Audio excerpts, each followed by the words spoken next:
इस लेक्चर में हम लोग ट्रेड सीक्रेट डिस्कस करेंगे। तो इसका जो सबसे फेमस एग्जांपल है कोका कोला का फॉर्मूला है, ठीक है। इसको मर्चेंडाइज 7x के नाम से भी जानते हैं, ठीक है। अब देखो ये जो फॉर्मूला एक रिटन फॉर्मूला है, एक्चुअली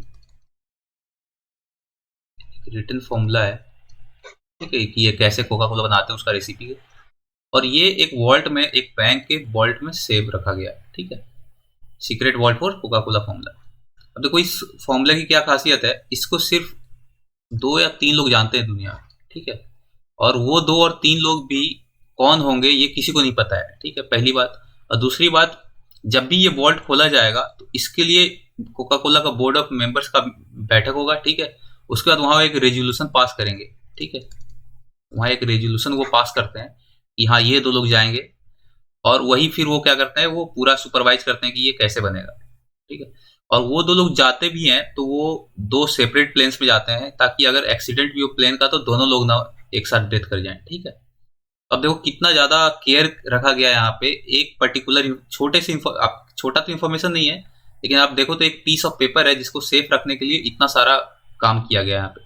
तो ऐसा क्यों किया गया है? ऑब्वियस आप सोचो, कोई भी कंपनी इसको सेफ गार्ड क्यों करना चाहेगी?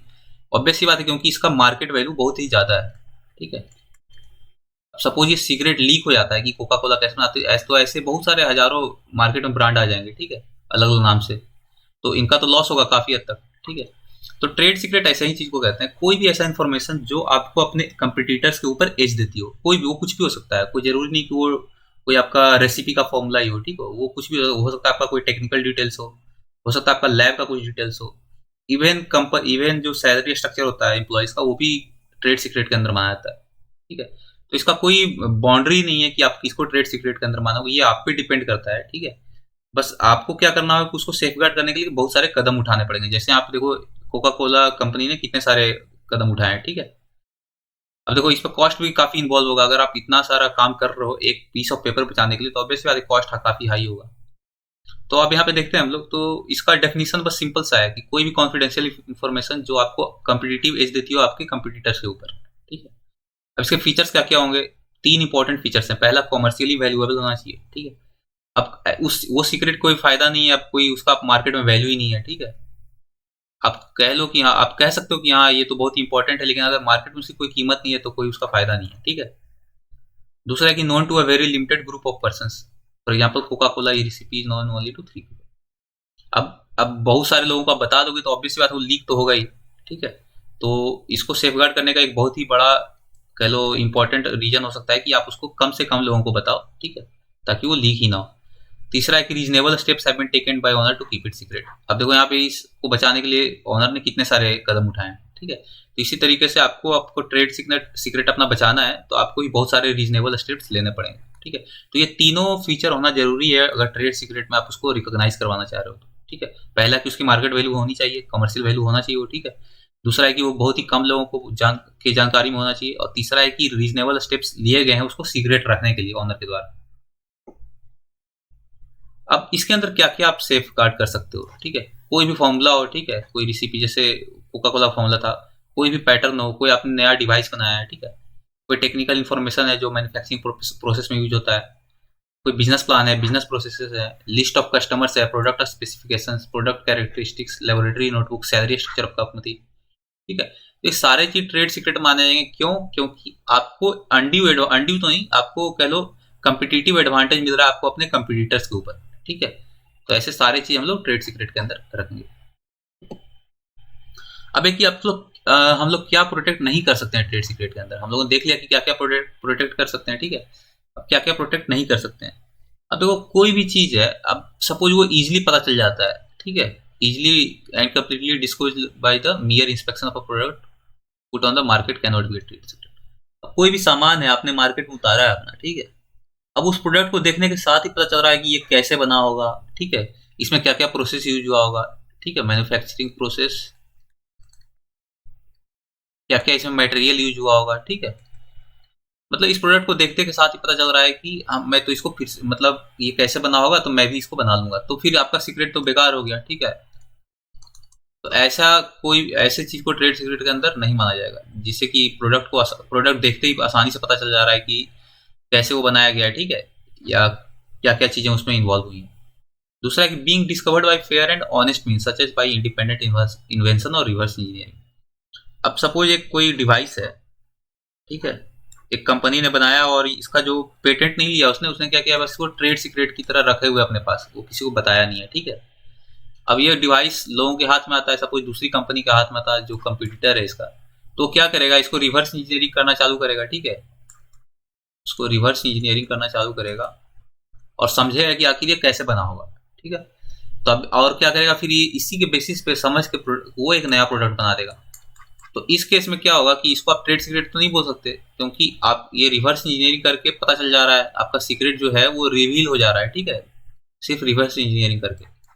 तो फिर ऐसे केस में भी आपका कह लो ये ट्रेड सीक्रेट नहीं माना जाएगा, ठीक है, और ये फेयर एंड ऑनेस्ट माना जाएगा, ठीक है। रिवर्स इंजीनियरिंग गलत नहीं माना जाएगा, ये आप ध्यान रखो, इसको आप ये नहीं कह सकते कि कॉपी किया है, ठीक है, ये इंपॉर्टेंट पॉइंट है यहाँ पे, ठीक है। थर्ड पॉइंट है कि एक्सीडेंटल लीकेज ऑफ कॉन्फिडेंशियल, अब कोई गलती से मान लिया इन्फॉर्मेशन लीक हो गया तो भी वो ट्रेड सीक्रेट के अंदर प्रोटेक्टेड नहीं होगा, ठीक है, ये आप ध्यान रखना। अब इसका एडवांटेज क्या क्या है, सबसे पहला एडवांटेज है कि इसमें कोई रजिस्ट्रेशन नहीं कराना पड़ता आपको, ठीक है, कोई गवर्नमेंट के साथ इसका रजिस्ट्रेशन नहीं होता, तो रजिस्ट्रेशन कॉस्ट भी नहीं होगा, ठीक है। Protection not limited in time, इस हाँ ये भी है कि इसका जो प्रोटेक्शन मिलता है आपको कोई टाइम बाउंड नहीं है, ये आपको इंडेफिनेटली मिलता है, या कह लो आपको ये तब तक मिलेगा आपको जब तक ये लीक नहीं हो गया हो, ठीक है। अब वो लीक नहीं हुआ, ये आप पे डिपेंड करता है कि आप कैसे उसको सीक्रेट रखते हो। These have immediate effect, obvious ही बात है, जैसे ही आपने कुछ फॉर्मूला बनाया, जो भी बनाया ट्रेड सीक्रेट, उसी टाइम से आपका ये लागू हो गया। चौथा है no requirements of compliance with formalities, कोई फॉर्मेलिटीज आपको नहीं करना इसमें। फिर पांचवा है fair competition to promote innovation, ठीक है। अब अगर आपने कोई बहुत ही मेहनत करके चीज बनाई है तो ऑब्वियस बात है आपका उस पर हक ज्यादा है, राइट, आपका उस पर हक है, तो आप चाहो तो उसको सीक्रेट की तरह रख सकते हो, तो इससे क्या होगा, फेयर कंपटीशन है। अब पेटेंट्स के साथ इसका कंपेरिजन करते हैं। आप देखो यहाँ पे मैंने आपको कुछ एडवांटेजेस दिखाए, राइट, कि रजिस्ट्रेशन कॉस्ट नहीं है, प्रोटेक्शन अनलिमिटेड टाइम के लिए है, इमीडिएट इफेक्ट से हो जाता है। तो आपके मन में एक जेन्युइन डाउट आना चाहिए कि आपको पता है कि पेटेंट जो होता है यूजुअली वो होता है 20 साल के लिए, ठीक है। तो आप खुद सोचो, कोई इन्वेंटर है, उसने कुछ बनाया, तो 20 साल के लिए प्रोटेक्शन क्यों देगा, ठीक है, पेटेंट करके वो 20 साल के प्रोटेक्शन क्यों लेगा, जब उसको वो सीक्रेट रख के लिमिटेड कह लो इनफाइनाइट टाइम के लिए रख सकता है अपने पास, तो वो क्यों पेटेंट कराना चाहेगा, ठीक है। और भी है कि कॉस्ट, उसको रजिस्ट्रेशन कॉस्ट नहीं लगेगा, बहुत सारे एडवांटेज यहाँ पे दिख रहे हैं, तो फिर भी लोग पेटेंट के लिए क्यों जाते हैं, ये समझना जरूरी है, राइट। जबकि यहाँ पे देख रहे हो बहुत सारा एडवांटेज है ट्रेड सीक्रेट में, तो भी लोग इसको सीक्रेट की तरह नहीं रखते हैं, फिर भी वो पेटेंट की ओर जाते हैं। मैक्सिमम साइंटिस्ट आपने देखा होगा, मैक्सिमम इन्वेंटर, पेटेंट के लिए लड़ाइयाँ भी होती है, ठीक है। तो ऐसा क्यों है, अब देखो यहाँ पे क्या है, सीक्रेट्स को आप, मैंने अभी बताया आपको कि रिवर्स इंजीनियरिंग करके आप पता लगा सकते हो। जैसे आपने कुछ बनाया, ठीक है, आपने कुछ एक इन्वेंशन किया, उस के बेसिस पे आपने कुछ मार्केट में डिवाइस उतारा, लेकिन आपका कंपटीटर क्या करता है, उसको रिवर्स इंजीनियरिंग करता है और वो पता लगा देता है कि आपने कैसे बनाया होगा इसको, तो फिर आपका सीक्रेट्स तो चला गया, कोई फायदा नहीं है, ठीक है। दूसरा है कि सीक्रेट, ट्रेड सीक्रेट में भी patented by others if done by legitimate. अब इस केस में क्या होगा, वो उसने बनाया, अब उसको जाके वो पेटेंट करा लेगा, ठीक है, तब आपको डबल प्रॉब्लम हो गया यहाँ पे। एक तो आपका सीक्रेट गया, आपको मार्केट लॉस होगा, और दूसरा ये होगा कि जैसे ही उसने पेटेंट कराया तो 20 साल के लिए उस प्रोडक्ट पे उसका अधिकार हो गया, अब आपको प्रॉब्लम हो जाएगी, अब आप उसका नहीं बना सकते, ठीक है। तो ये देखो यार आपको बैकफायर हो गया एक तरह से, ठीक है, इसको समझो आप अच्छे से। तो इसीलिए लोग पेटेंट की ओर ज्यादा भागते हैं। फिर तीसरा है कि trade secret is comparatively difficult to enforce as compare to patents, और ये भी इंपॉर्टेंट पॉइंट है कि ट्रेड सीक्रेट को जनरली डिफिकल्ट है इन्फोर्स कराना, ठीक है। ये आपको खुद ही सोचो, ये सीक्रेट है, ठीक है, अब इस पे किसी का कोई राइट, इस पे कोई लीगल फॉर्मेलिटीज नहीं है, कोई डेटा नहीं है अथॉरिटी के पास, ठीक है, तो वो थोड़ा रेगुलेट करना इसको मुश्किल होता है। अब जैसे वायलेशन हो गया, कोई अगर आरोप लगाता है कि मेरा ट्रेड सीक्रेट वायलेट हो गया, तो उसको थोड़ा इन्फोर्स करना मुश्किल होता है, उसको प्रूव करना मुश्किल होता है कि हाँ आप कैसे ये वायलेट हुआ, ठीक है। चौथा पॉइंट है कि trade secret unlike patent does not provide the exclusive right to exclude third parties from making commercial use of it. ये मैंने आपको बता ही दिया। पेटेंट के केस में क्या होता है, 20 साल तक, ठीक है, 20 साल तक ही मिलेगा आपको, लेकिन कम से कम उस टाइम तक आपका पूरा मोनोपोली है उस पर, ठीक है। जब तक आप नहीं चाहोगे तब तक दूसरा वो आपके मर्जी के बिना नहीं बना सकता उस प्रोडक्ट को। लेकिन ट्रेड सीक्रेट में ऐसा नहीं है। ट्रेड सीक्रेट में अगर किसी को आपका सीक्रेट पता चल गया तो वो चाहे तो मार्केट में तुरंत प्रोडक्ट ला सकता है और आप उसका कुछ कर भी नहीं सकते, आपके पास लीगल राइट नहीं है। लीगल राइट है, लेकिन लीगल राइट सब तभी है जब आपको पता चलेगा कि वो इलीगल मीन से उसने किया है, ठीक है। अगर आप उसने लीगल तरीके से किया तो आप उसका कुछ नहीं कर सकते। जैसे इलीगल के सेंस में क्या हुआ, जैसे उसने सपोज आपका सीक्रेट चोरी कर लिया, ठीक है, दूसरा केस क्या हो सकता है कि सपोज आपने उसके साथ एग्रीमेंट कर रखा है कि तुम ये डिस्क्लोज नहीं करोगे और वो जाके डिस्क्लोज कर देता है, तो उस केस में भी हो सकता है। ठीक है, तो ये सारे केस में आप लीगल, ये सारे केस इलीगल माने जाएंगे, तो इस केस में आप लीगल एक्शन ले सकते हो उस पर। लेकिन सपोज उसने रिवर्स इंजीनियरिंग कर लिया आपका प्रोडक्ट, ठीक है, तो आप वो, तो आप उसका कुछ नहीं कर सकते, वो लीगल माना जाएगा इसका। ठीक, अब ये पांचवा पॉइंट है, due to their secret nature selling or licensing trade secrets is more difficult than patents. तो देखो पेटेंट्स के केस में लाइसेंसिंग एक चीज होता है, उसमें क्या होता है कि आप चाहो तो दूसरे को रेंट पे दे सकते हो अपना इन्वेंशन, ठीक है, कुछ टाइम कुछ पैसे के बदले कि तुम बना सकते हो इसको, ठीक है। लेकिन इस केस में ट्रेड सीक्रेट में ये थोड़ा सीक्रेट ही होता है, राइट, तो आप इसको कैसे दोगे दूसरे को, तो ये थोड़ा सा मुश्किल है इसमें, ठीक, काफी डिफिकल्ट है, क्योंकि आपको डर रहेगा कि आपका जो सीक्रेट है वो लीक ना हो जाए, राइट। फिर छठा पॉइंट है, patents and trade secrets are generally complementary to each other. ये इंपॉर्टेंट पॉइंट है। देखो पेटेंट्स, जितना अभी तक हम लोगों ने समझा कि पेटेंट और ट्रेड सीक्रेट, ठीक है, ऐसा लग रहा है कि ये दोनों अल्टरनेटिव है एक दूसरे का, लेकिन जनरली ये अल्टरनेटिव नहीं होता है, दोनों एक दूसरे के कम्प्लीमेंट्री होते हैं, ठीक है। कम्प्लीमेंट्री किस सेंस में होते हैं, देखो कोई नया आइडिया आपके पास आया, ठीक है, किसी साइंटिस्ट के पास नया आइडिया आया और उसके बेसिस पे वो प्रोडक्ट बना रहा है, ठीक है, उसने कुछ डिवाइस बनाया और उसको जाके पेटेंट कराया, तो इस टाइम तक क्या हुआ कि वो चाहेगा कि इसको कैसे हम लोग मार्केट में इसको कमर्शियली यूज करें, तो वो तो एक तरह से सीक्रेट ही हुआ, राइट। यहाँ पे क्या देखो पॉइंट लिखा हुआ है, इसको समझो, valuable know how on how to exploit patented invention is the most commercially in the most commercially successful manage you often kept trade secret. आपने पेटेंट बना दिया, ठीक है, लेकिन और ये सबको पता चल गया, तो 20 साल तक तो आपका मोनोपोली है, लेकिन सपोज पेटेंट आपका एक्सपायर भी हो गया, तो भी चूंकि आपने पेटेंट बनाया है, तो आपको इस पे ज्यादा आइडिया होगा कि इसको मैं सबसे किस तरीके से मोस्ट कॉमर्शियल मैनर में यूज कर सकता हूँ, तो वो एक तरह से क्या ट्रेड सीक्रेट ही है, राइट। कोई भी सामान आपने बनाया है तो ऑब्वियस सी बात है, जो जिसने जो दूसरा आदमी है, ठीक है, उससे तो आपको ज्यादा नॉलेज होगा उस पर्टिकुलर कह लो डिवाइस पे या जो भी आपने बनाया है, तो उसको आप कमर्शियली कैसे ज्यादा यूज कर सकते हो, ये सबसे अच्छा किसको पता होगा, वो आपको ही पता होगा, राइट। तो वो एक तरह से क्या है, ट्रेड सीक्रेट है वही। तो इसीलिए क्या होता है हम लोग की पेटेंट और ट्रेड सीक्रेट दोनों एक दूसरे के कम्प्लीमेंट्री होते हैं, जनरली वो दोनों एक दूसरे के अल्टरनेटिव नहीं होते हैं, ठीक है, ये इंपॉर्टेंट पॉइंट है, ये ध्यान रखो। कुछ और इंपॉर्टेंट पॉइंट्स देखते हैं हम लोग। यहाँ पे trade secrets in India are protected under the Indian contract act 1872, ठीक है। फिर a trade secret is protected indefinitely, यानी कि इसमें टर्म जो होता है नंबर ऑफ ईयर्स डिफाइंड नहीं है, ये आप जब तक आप उसको सीक्रेट रख सको आप, वो आपका सक्सेस माना जाएगा, वो ठीक है, वो आपका प्रोडक्ट माना जाएगा। अभी आप पे डिपेंड करता है कैसे आपको सीक्रेट रखना है, ठीक है। अब जैसे देखो कोका कोला का उसने क्या करा, वॉल्ट बना रखा है, तो ऑब्वियस बात है कॉस्ट तो इसमें भी लगेगा आपका, ठीक है, इनडायरेक्ट कॉस्ट ही लगेगा, लेकिन आपको प्रोटेक्शन कॉस्ट तो लगेगा ही। तीसरा इंपॉर्टेंट पॉइंट है, not all secrets are patentable, ठीक है। अब देखो ट्रेड सीक्रेट में और पेटेंट हमने समझा, तो यहाँ एक इंपॉर्टेंट पॉइंट समझने का बात ये है कि हर एक सीक्रेट आप पेटेंट नहीं कर सकते। क्यों नहीं कर सकते, क्योंकि देखो अब जैसे सैलरी स्ट्रक्चर ऑफ कंपनी है, राइट, मैंने बताया कि वो भी एक तरह से ट्रेड सीक्रेट माना जाएगा। अब इसको आप ये थोड़ी नहीं कर सकते कि ये मेरा पेटेंट है, इसमें क्या है नया, क्या आपने किया, कुछ इंप्लॉइज की सैलरी आपने बनाया है कि हाँ इसको हम लोग इतना पैसे देंगे, या जो भी है जिस ये या इस लेवल पे जो काम कर रहा है उसको इतना सैलरी मिलेगा, ठीक है, जो मैनेजर के लेवल पे इतना मिलेगा, जो सीनियर मैनेजर पे इतना मिलेगा, तो ये कोई नया काम थोड़ी ना है, ये कोई इन्वेंटिव थोड़ी ना है, ठीक है, these are not inventive enough to be protected, to be patented, ठीक है। तो हर एक सीक्रेट पेटेंटेबल नहीं होता, ये ध्यान रखना, ठीक है। Not all secrets are patentable. जब तक वो इन्वेंटिव नहीं होगा, जब तक वो इनोवेटिव नहीं होगा, जब तक उसमें कुछ नयापन नहीं होगा, तब तक आप उसको पेटेंट नहीं करा सकते, ठीक है।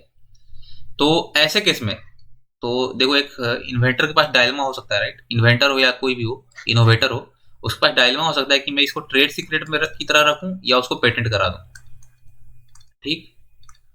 तो ट्रेड सीक्रेट में भी दो टाइप के होते हैं सीक्रेट, मैंने अभी आपको बताया, एक की पेटेंटेबल है जिसमें कुछ नयापन है, दूसरा है कि नॉट पेटेंटेबल है, ठीक है, वो उसमें कुछ ऐसा है ही नहीं कि जो आप पेटेंट करा सको, जैसे ये था सैलरी स्ट्रक्चर।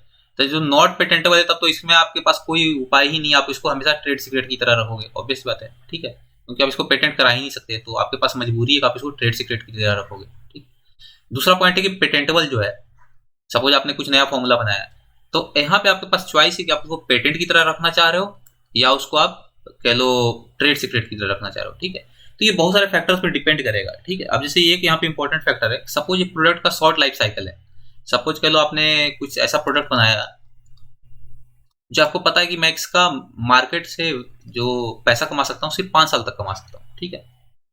तो अब देखो, आप अब आप यहाँ पे डायलेमा में रहोगे कि मैं इसको as a secret, trade secret की तरह रख लूँ या इसको मैं पेटेंट करा दूँ, ठीक है। आपके पास दो ऑप्शन है। तो आप इसको अब सोचोगे, अब देखो पेटेंट में क्या होता है, ये थोड़ा लीगल प्रोसेस है, राइट, ये थोड़ा फॉर्मल प्रोसेस, यहाँ बहुत सारे आपको फॉर्मेलिटीज करने पड़ेंगे। तो आप सोचो कि पेटेंट को ग्रांट होते होते ही 2-3-4 साल लग जाएंगे, ठीक है। जनरली लग जाता है 2-3 साल, 3-4 साल। तो आप सोचो इसका कोई बहुत बड़ा एडवांटेज है कि आप सोचो आपका क्या होगा, यहाँ पे रजिस्ट्रेशन कॉस्ट लगेगा आपका, ठीक है। आपको बहुत सारा भाग दौड़ करना पड़ेगा, ठीक है। आपका एक तरह से कह लो एनर्जी भी गया।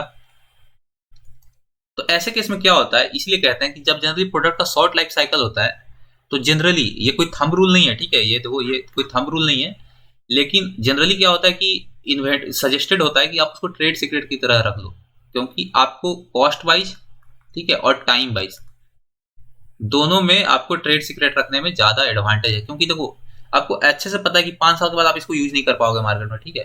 तो अगर चौथे साल सपोज जाके ये लीक भी हो गया तो आपको बहुत ज्यादा लॉस नहीं है, ठीक है। आपका सीक्रेट सपोज 3-4 साल तक आपने सीक्रेट रखा उसको, ठीक है। सपोज वो 5वें साल में लीक हो गया, तो आपने 4 साल तक तो पैसा कमा लिया उससे मार्केट में, तो 5वें साल में अगर लॉस भी होगा तो कितना लॉस होगा, बहुत ज्यादा लॉस तो नहीं होगा। अच्छा, अब आपने पेटेंट कराया 20 साल, पेटेंट में क्या होगा, 20 साल तक का पेटेंट मिलेगा आपको, लेकिन आपको पता है कि अब मैं इसको 5 साल तक यूज कर रहा हूँ, तो अगले 15 साल तो बर्बाद हो गया, ठीक है। तो इसलिए कहते हैं कि शॉर्ट लाइफ साइकिल का अगर कोई प्रोडक्ट है तो जनरली ये सजेस्टेड होता है टाइम और कॉस्ट के कंस्टेंट्स को ध्यान में रखते हुए कि आप उस प्रोडक्ट को पेटेंट की ओर मत ले जाओ, आप उसको जनरली ट्रेड सीक्रेट की तरह ही यूज कर लो, ठीक है। तो ये बहुत ही इंपॉर्टेंट पॉइंट है, ठीक है। तो हम लोगों ने ट्रेड सीक्रेट देख लिया, कुछ इंपॉर्टेंट एमसीक्यूज देख लेते हैं हम लोग। पहला, identify the incorrect statement. Trade secret is any confidential information that provides the competitive edge to owners. अब देखो, ये सही लग रहा है, सही लही है, ठीक है। कॉन्फिडेंशियल इंफॉर्मेशन होता है जो कम्पिटिटिव एज देता है ऑनर्स को। दूसरा, there must be reasonable precautions to safeguard trade secret. ये भी सही है, आपको कुछ रीजनेबल प्रिकॉशंस तो लेने ही पड़ेंगे। तीसरा, it is difficult to prove the violation of trade secrets. देखो, इम्पॉसिबल नहीं है लेकिन डिफिकल्ट है, क्योंकि मैंने आपको पहले बताया कि उसमें फॉर्मेलिटीज कुछ होते नहीं है, ठीक है। गवर्नमेंट के पास कोई ज्यादा डेटा होता नहीं है, तो उसको वायलेशन को प्रूव करने के लिए थोड़ा सा मुश्किल होता है इसमें ट्रेडिशनली। चौथा है, ट्रेड सीक्रेट्स में be legally safeguarded against accidental leakage. अब ये देखो गलत बात है। मैंने आपको क्या बताया कि आप ट्रेड सीक्रेट को तभी प्रोटेक्ट कर सकते हो जब वो कह लो आप इलीगली वो आपका किसी ने लिया है, ठीक है। अब इलीगली कैसे कोई ले सकता है, सपोज उसने चोरी कर लिया, ठीक है। आपने कहीं सीक्रेट रखा था, ठीक है, कोई ड्रॉवर में रखा, कहीं भी रखा, ठीक है, आपके ऑफिस से वो चोरी हो गया। दूसरा क्या हो सकता है, सपोज आपका कोई इंप्लॉई आपके साथ काम कर रहा था, ठीक है, और आपके साथ उसने एक कॉन्फिडेंशियलिटी एग्रीमेंट साइन कर रखा है कि हाँ, ये मैं सीक्रेट जो है, ट्रेड सीक्रेट जो है, मैं इसको लीक नहीं करूंगा, ठीक है, चाहे मैं इस कंपनी को छोड़ के आगे चला भी जाऊं तो भी। अब क्या, वो एम्प्लॉय कंपनी स्विच करता है और वो अगले कंपनी में जाके आपके साथ जो उसने एग्रीमेंट कर रखा था कि मैं इसको कभी भी इसको लीक नहीं करूंगा, वो क्या करता है, उसको वायलेट कर देता है, ब्रीच कर देता है और जाके अगले कंपनी में उसका यूज करता है, ठीक है। तो अब वो अगले कंपनी को एडवांटेज दे रहा है, आपका लॉस हो गया, ठीक है। तो ये दोनों केस इलीगली माने जाएंगे, ठीक है, क्योंकि आपके पास प्रूफ है, ठीक है। आपके पास एक तरह से प्रूफ है कि हाँ, मेरा इस एम्प्लॉय के साथ एग्रीमेंट था कि ये ट्रेड सीक्रेट लीक नहीं करेगा, या आगे जाके भी अगर कंपनी चेंज भी करता है तो भी इस पर काम नहीं करेगा। तो आप इस केस में उसको स्यू कर सकते हो, ठीक है, कोई प्रॉब्लम नहीं है इसमें। लेकिन अब सपोज कोई रिवर्स इंजीनियर करता है आपका प्रोडक्ट, ठीक है, वो आपका सामान लेता है, उसको खोलता है और अच्छे से समझता है कि ये कैसे काम कर रहा होगा, ठीक है। तो बैक साइड मतलब कह लो वो प्रोसेस को बैकवर्ड डायरेक्शन ले जाके सारा चीज समझ लेता है कि आपने उस प्रोडक्ट को कैसे बनाया होगा। इस बेसिस पे क्या करता है, वो नया प्रोडक्ट बना देता है और इसको पेटेंट भी करा देता है। तो ये इलीगल नहीं मानेगा, ये लीगल है, परफेक्टली लीगल है, ठीक है, इसमें आप कुछ नहीं कर सकते उसका, ठीक है। तो लेकिन अब ये है एक्सीडेंटल लीकेज है, ठीक है। अब आपको पता ही नहीं कि कैसे लीकेज हो गया, ठीक है। सपोज आपका पेपर था कहीं, वो गिर गया, या कह लो किसी तरीके से चोरी हो गया, लेकिन आपको पता ही नहीं कि किसने चोरी किया, ठीक है। तो इस केस में आप सेफगार्ड नहीं कर पाओगे इसको, ठीक है। आपके पास कोई प्रूफ नहीं है एक तरह से कह लो, तो कोर्ट आपको आपकी बात यहाँ पे सुनेगा नहीं, ठीक है। तो ऐसे केस में आपका ट्रेड सीक्रेट आपके हाथ से निकल गया, आप इसको प्रोटेक्ट नहीं कर सकते। तो इस केस में आपका आंसर होगा डी। नेक्स्ट क्वेश्चन देखते हैं, what is the term of protection of for trade secret. 15 साल, 20 साल, 50 साल, इंडेफिनेटली। अब ये बता ही रखा है कि इसमें कोई साल का बाउंडेशन नहीं होता, ये आपके ऊपर डिपेंड करता है कि आप उस ट्रेड सीक्रेट को कब तक बचा पाते हो, ठीक है। अब जैसे कोका कोला वालों ने तो बहुत सालों तक बचा लिया, उन्होंने बहुत सारे उसके लिए अरेंजमेंट्स किए, ठीक है, बहुत सारे पैसे खर्च किए। तो अगर आप 200 साल तक बचा रखते हो तो 200 साल तक, ठीक है, 500 साल तक तो 500 साल, ये आप पे डिपेंड करता है, ये इंडेफिनेटली है, प्योरली आप पे डिपेंड करता है। तीसरा, अब fill in the blank is product formula pattern design compilation of data customer list और other business secret that provides the competitive edge। अब देखो ये क्या है, ये डेफिनेशन है आपका ट्रेड सीक्रेट, और ये बहुत ही इंपॉर्टेंट क्वेश्चन है। मैं ऐसा क्यों कह रहा हूँ, क्योंकि अगर आप पिछले साल का सीमेट का पेपर देखोगे तो उन्होंने दो दो जो होते हैं दो शिफ्ट में मिला के उन्होंने 3 क्वेश्चन पूछे इससे, ठीक है, और तीनों लगभग डेफिनेशन बेस्ड थी, डेफिनेशन बेस्ड, ट्रेडमार्क का डेफिनेशन, ठीक है, इस टाइप से उन्होंने डायरेक्टली पूछ दिया। तो ये ट्रेड सीक्रेट तो नहीं पूछा था, तो एक तरह से ये ट्रेड सीक्रेट का डेफिनेशन हो गया, ठीक है, तो ये पूछ सकते हैं अगली बार। चौथा है, a competitor can lawfully discover a trade secret by performing reverse engineering, ठीक है, ये तो काफी आसान है। और ये लॉफुली है, देखो यहाँ पे ध्यान दो, ये लीगल माना जाएगा इस केस में। जो जो ऑनर है ट्रेड सीक्रेट का, वो कुछ भी नहीं कर सकता इसका, क्योंकि उसने रिवर्स इंजीनियर कर दिया प्रोडक्ट। ठीक है, तो आई होप आपको ट्रेड सीक्रेट सब अच्छे से समझ में आ गया होगा, ठीक है, थोड़ा लेक्चर बड़ा हो गया लेकिन मैंने काफी डिटेल से आपको समझा दिया है, ठीक है, प्रॉब्लम नहीं होना चाहिए। नेक्स्ट वीडियो मिलता है, ट्रेडिशनल नॉलेज हम लोग डिस्कस करेंगे, ठीक है, ये काफी छोटा सा वीडियो होगा। Thank you.